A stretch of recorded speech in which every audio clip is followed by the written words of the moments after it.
This is what it's all about. And I want to take you back 246 years ago to when our founding fathers did the exact same thing. They associated together as people, they brought themselves together, and they brought their concerns together, and they worked together as a community to solve those challenges. Right now, we have some of the greatest challenges in our lifetimes facing us right now.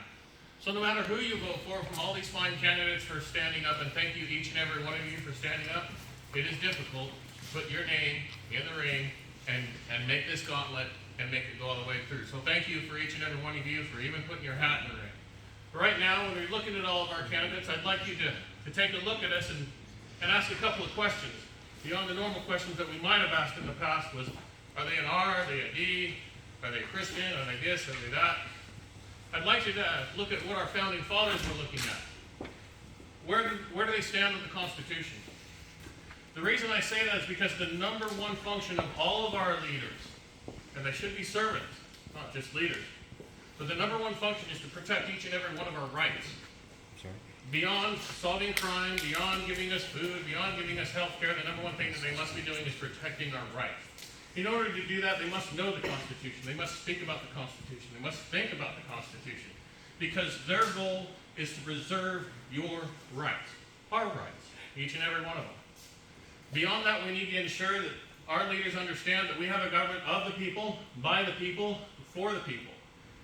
There's no greater state to be a citizen than Washington State because we have one of the greatest constitutions in the Union. Article 1, Section 1 says that all power is inherent within the people. There is no other power. So if I don't have the personal power to tell my neighbor to sit down, shut up, put a mask on, and put this in your arm, our government doesn't. And we need leaders from county clerks to judges to governors to understand that the Constitution is the primary document in our lives and that we, the people, are the leaders. Our parties must understand that we, the people, are the formation of the government. Our leaders must understand that we, the people, are the formation of the government. Our government must understand that they serve us.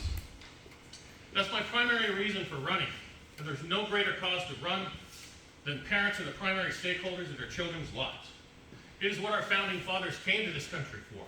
And if we don't have legislators or commissioners or judges or anyone that understands that the primary function of our holy lives is to raise children.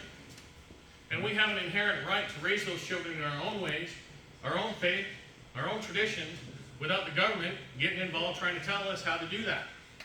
We have government that doesn't understand that anymore. They can't agree with the parents of the primary stakeholders.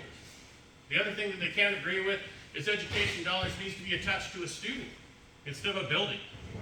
We're funding the future of this country. And that future is not in a building, it's in these young, bright minds. We spend over $18,000 in this state per student.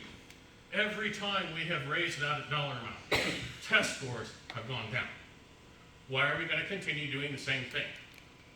Why not take that $18,000 or as much of it as we can possibly do that and ensure that the parents get to decide where that money's going to go? If you're going to take your student to homeschool, it goes there. Charter school, there. Private school, there. Public school, there. The point is that all parents want their children to be taught. All parents want their children to have a Class A education. And they're going to seek that out. And when they have the power, because we're capitalists, that goes to them, then capitalism takes over, and all of a sudden we have institutions competing for world-class education. The last thing I want to talk about real quickly is we're an agricultural district. 1 million acres, just in farmland. There's no reason in the world we should have a food crisis here at home. We need to get our county commissioners, and I've met with many of them in this process. We're wonderful people working together. Forget about waiting on a bill in Olympia. By the time we pass a bill, it's too late. We need these good leaders to put their heads together and figure out what's going to take to feed each other. Because if we don't make it, society won't make it. It doesn't take a bill in Olympia, it takes us to get together. And that's me in a nutshell. I'm not traditionally a public speaker, although I'm learning how. So I'm free to answer your questions, and anything I can do, I'm here at your service.